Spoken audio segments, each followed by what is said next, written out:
one of those public universities, University of Ghana, University of Science and Technology, Kenya State, or University of Cape Coast, or University of Development Studies, UDS. I need this information, I need this, and I mean, that's why we are making this video. Exactly, because some people can want to write thesis on top of the CV, you know, they can do 10 pages. Hi guys, it's Miriam Moves here again, and in today's episode, we'll be talking about what to do when you are actually applying for grad school. Now, you've not watched our previous videos where we talked about tips of how to prepare for grad school, and if you are considering grad school, you need to watch it. I'll link it up here where you can actually go watch those tips. And now this video is about you've actually prepared and now you want to apply, you are ready to apply.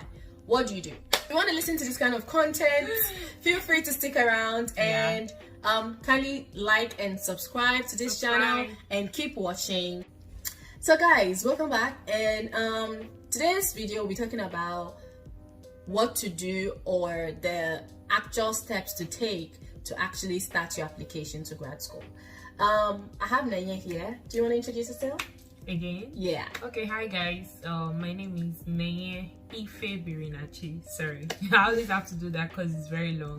Right. And yeah, this is my second time on Samira's platform, right, YouTube channel. So I'm so glad to be here, and I'm super excited about the topic we're about to discuss because it's very, very important, just like every other topics we've discussed. So guys, stay tuned. Right. So moving along, we'll just get right into it. And the very first tip that we have here is to get your test scores ready. Before you get your test scores ready, I think if you had watched the video previously that we put out there, it is to actually know the test scores requirements that the school is actually requesting for. So you have a cutoff mark in mind before you actually write your exam. So how did that go for you when you were preparing your test scores? Even before you start talking about eligibility, test scores is absolutely very, very highly important, and so you need to prepare very well. Usually people say a minimum of 3 months. You need to give yourself a minimum of 3 months, and the way it is, like GRE, GMAT, and some of those other standardized exams that you have to write, the way it actually works is that you can prepare for it alongside your job. I mean, just create time, because my own case, it was very hectic because when I wrote these exams, that was when I just got a new job and I was in training school for the job. I had to write exams in training school for the job and also prepare for this exam. What I'm trying to say is that you need to start preparing for these exams even before the date. Now, there are so many platforms you can prepare on. There is Manhattan, there is Kaplan, there is Magoosh. I think Kaplan is the most common one. Yeah, and I think Magoosh, I would say Magoosh for the verbal. That's if you're writing GRE. Magoosh is really nice. They have excellent apps that you can use to improve on your vocabulary and things like that. And these are things you can do on your way to work while stuck in traffic. You can answer these questions, learn new words and things like that. So these are some of the platforms. I mean, it's actually endless. There are so many other platforms, but these three I think are highly rated for some of these exams. So first of all, know the amounts, know what you're paying for the exams, save towards it, because it's important. You don't want to be caught unawares. You don't want to be thinking, oh, it's 30,000 or it's 40,000, then you get there and it's Naira, right? Yeah, Naira, actually Naira, yes. I think in dollars it's about 200 and something. Yeah, about $200. 200 and something dollars, thereabout. So yeah, basically that's it. Just prepare, like she said, prepare for the exams. Identify the test centers in your location. I mean, wherever you are, you need to check, okay, what's the closest test center to me? I think if you go to ets.org, you can actually see test centers in your country, and once you put your geographic location, you can see the test centers that are close to you, and you plan accordingly, right? With regards to planning accordingly, I would say when you've shortlisted the number of schools you want to apply to, go ahead and check what test scores they require. Yeah. Me specifically, when I was applying, my school that I was applying to wanted not only the general GRE, but the GRE in chemistry. That was like, I've never even heard about it before. So it gave me so much pressure, because at the end of the day, though I was from an English speaking country, Ghana, they still required TOEFL.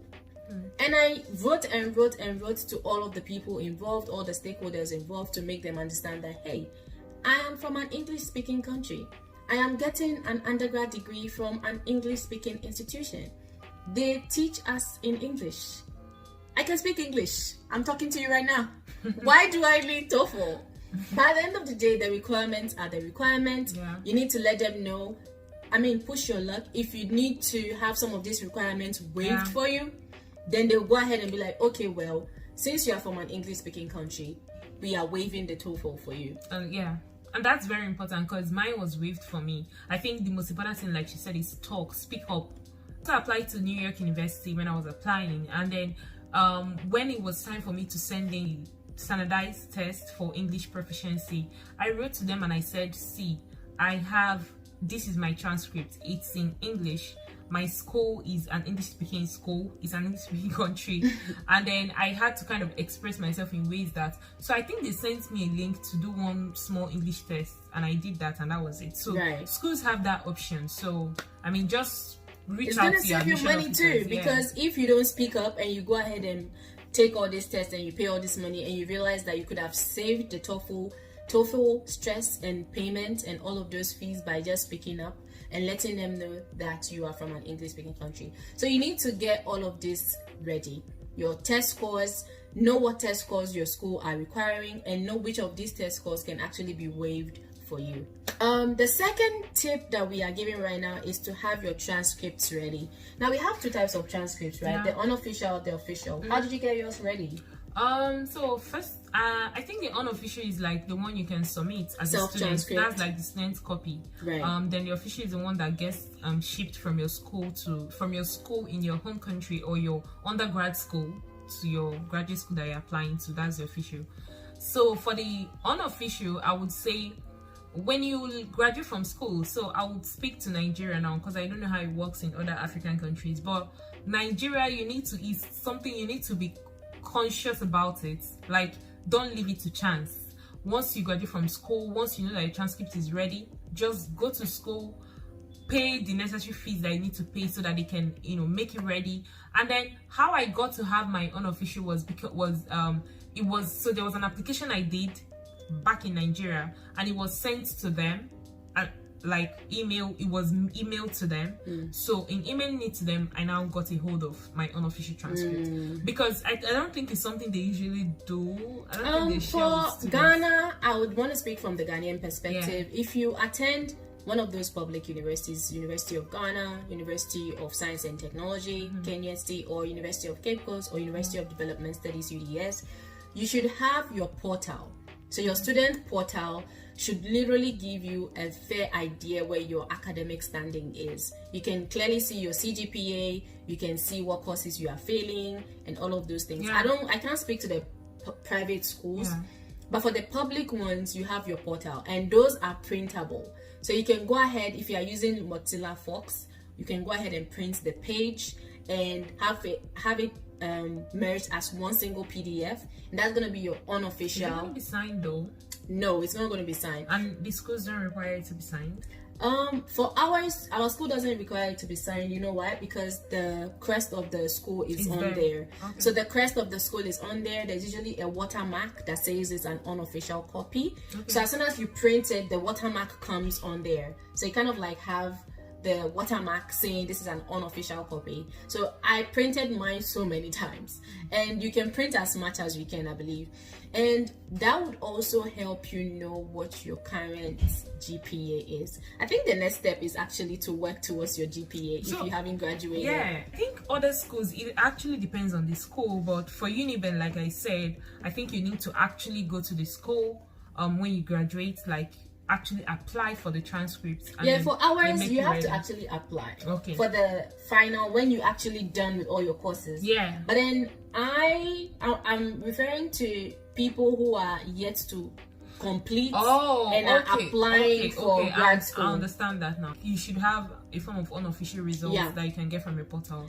Because when I was applying for my PhD, I was already I hadn't even graduated my master's, but I started applying. So that unofficial transcript, in the US. But I also applied for grad school when I was in my undergrad. Oh, okay.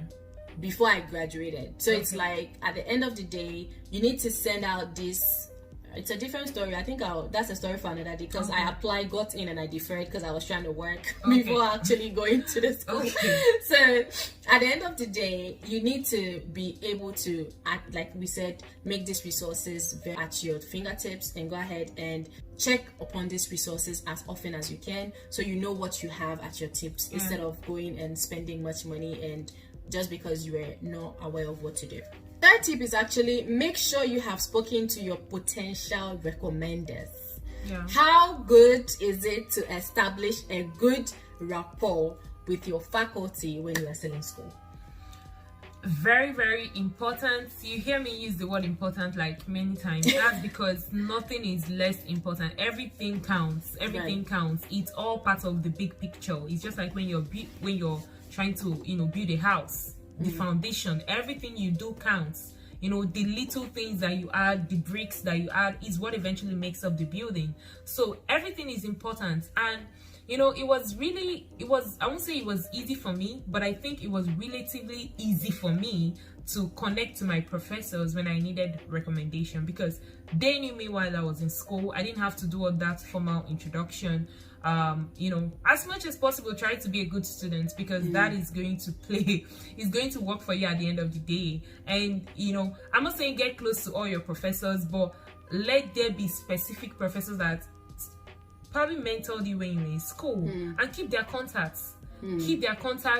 Keep up. Don't just email them when you need recommendation. They're not even gonna listen and reply. If Christmas, if it's birthday, if you know the person's birthday, send a birthday message. It doesn't take anything away. Just have that rapport. Just have that good communication that you can come up and say, oh, I need recommendation, and in 2 days you have your recommendation. Because you don't want to send an email to someone that you need recommendation, and the person is trying to remember, who is this person? So I already had 2 of my professors that I had that kind of relationship with, but graduate schools usually would require at least 3 recommendations, right?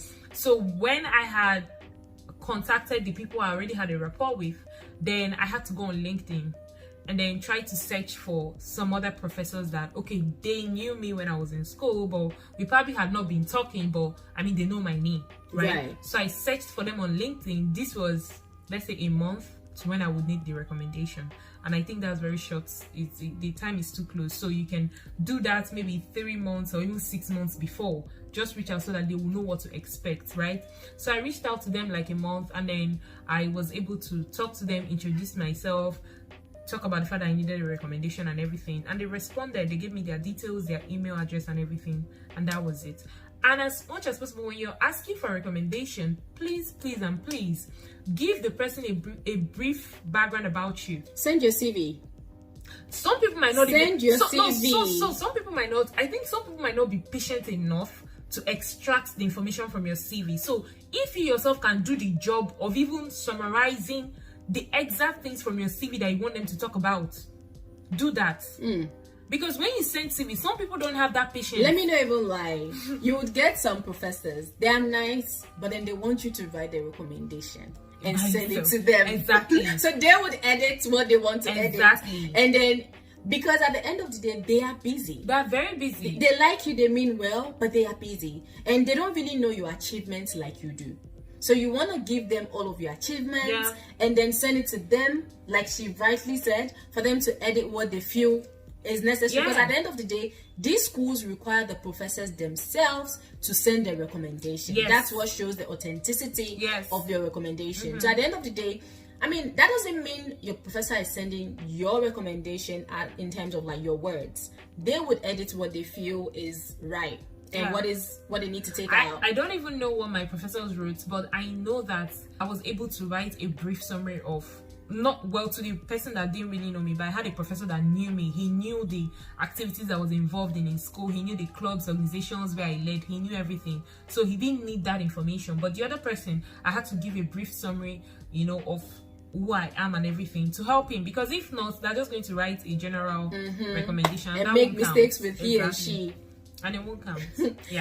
Okay, so one more thing I want to add with regards to the recommendation is a tip for you to know who to write your recommendation is your undergraduate thesis coordinator, whoever was your supervisor when you were an undergrad, or if you are currently an undergrad. Because I remember every undergrad is kind of required to have a supervisor who is going to supervise your thesis research. That is your number one recommender. Build because a good relationship with you need them. to build a good relationship with the person. The person might be mean, but at the end of the day, that person's recommendation goes a long way, because this is the person whom you've actually worked one-on-one with. And his recommendation as your supervisor goes a long way to talk about who you are and how your work ethics are with regards to how to sell you out there to the people who don't know you and are in the faculty or the graduate faculty to pick you up. Okay, so I think this video is long enough. We would want to cut it here. And there will be a part 2 definitely, so stay tuned. Do you want to add anything? I think in general, like, you know, she mentioned, if you have this, I think we mentioned 3. Yeah, we mentioned 3 right now. If you have these 3 things ready, you don't want to get to a point and then start realizing that, oh, I need this information, I need this, and I mean, that's why we are making this video, so you know what to have already on hand. Exactly. So I would just say, as much as possible, you know, try to, she was talking about building your CGPA and things like that. That is very important. I mean, if you're an undergrad currently, I would really advise you to, as much as possible, put in the work, because it's going to count at the end of the day. You know, a quick story. In part 2, we'll talk about ways at which you can evaluate your CGPA and your GPA if it doesn't get to the mark. There's a quick story I have where my undergrad GPA was a little bit below the mark, and what I did to make it come to the mark. So if you want to hear that story, keep staying tuned and watch out for part 2. Without much ado, we would want to come to the end of this video. Thank you. Please like, subscribe, and then we will see you in the next video. All right, bye. Guys. Bye.